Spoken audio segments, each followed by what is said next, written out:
everybody. Welcome back. My name is Ashanti Allah, and thank you for joining me. Last week, we left off on shadow work and exploring our shadow characteristics. I hope you guys were able to start doing your shadow work. I was working on some of mine throughout the week. So like I told you, it's a lifelong journey. There's no end to it. So just because I've been on the journey for a while now does not mean that I still don't have shadow work to do. So that video was pretty much a precursor to the next chapter in my book, chapter 2, unpacking. Now, in therapy, that's what we called it. In the spiritual community, we call it shadow work. It's pretty much the same thing. The whole point of the exercise is to get to know yourself, to look at the good sides of yourself and also the bad side of yourself, and get rid of anything that you no longer need, that no longer serves a purpose in your life, and try to find balance between the two. So you don't want to be overly nice and you don't want to be overly in your shadow energy, which is angry, aggressive, those things we talked about in the last video. So once you get to a point where you're starting to feel some balance, things will start to lighten up for you as far as mentally and emotionally. So that's the whole purpose of doing the exercises, is to help you balance out your emotions. So when I started doing my shadow work, like I said, I was in therapy. Thank goodness, because I'm the type of person that I would not have explored those shadow characteristics if I didn't feel I was in a safe environment, such as therapy. That's just who I am. I do recommend therapy, but if you don't have the means for therapy, that's what I'm here for. We can do talk therapy. I'm not a licensed therapist, but I do work off of experiences that I have had, and how I got through them. So when I first started, I was in therapy, and my therapist asked me to do an exercise called the chair. And the exercise pretty much was a setup to where I was able to face my shadow self and my light self at the same time. So I would speak the things to myself that I knew that I didn't like about myself, and then my light self would answer for me to bring some clarity and balance to the question of why I was doing certain things.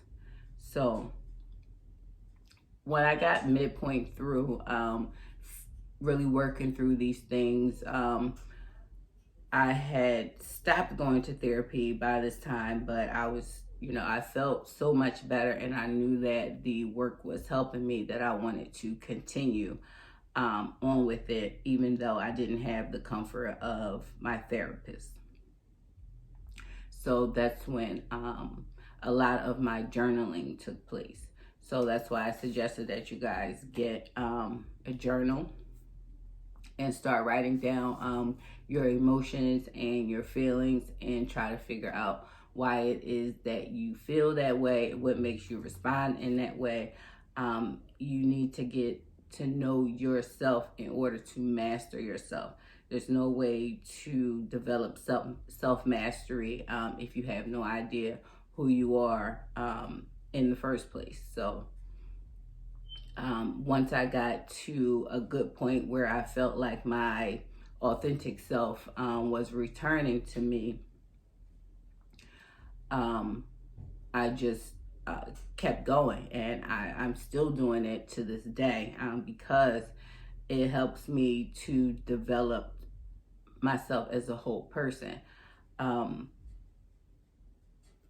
Most of the time, I feel pretty good, but there are some days, I'm just like everyone else, where I get into a mood, a funk, and I don't know where it's coming from. And normally it's something that I'm thinking or something that I'm watching that's affecting my mood. So because I have a level of self-mastery, I know that about myself, and I can reel myself back in. I can change my behaviors, what I'm doing, what I'm watching, what I'm eating, those sorts of things. So that's the whole purpose of it. So I want you guys to really take it seriously.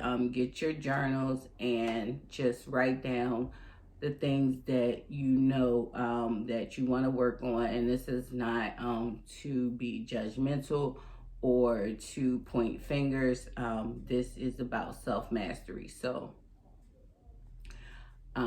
take it seriously. Like, don't try to hide things from yourself. Like, put everything down that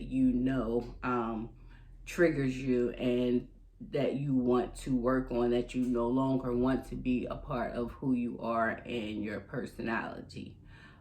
This is hard work. I'm not going to lie to you and tell you that it's an easy thing to do. It is not.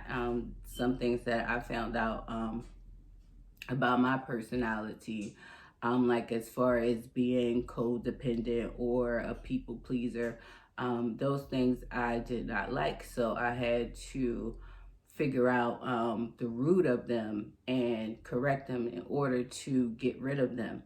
If we do not do this work, these things are just going to keep popping up for us. So it's best to just um, do the work on your own and not wait until something triggers you and you explode.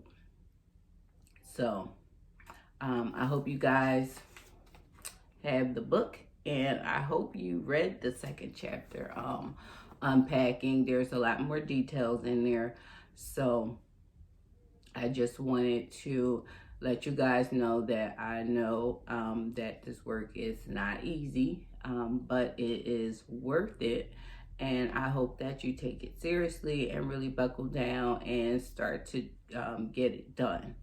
But until next time, I will be moving on to chapter 3 of my book, unless you guys have questions about chapter 2 or need a little bit of guidance. I'm willing to stay on chapter 2 for a little while longer if you need me to, but if not, we will be moving on to chapter 3, and I will see you guys next time. Bye.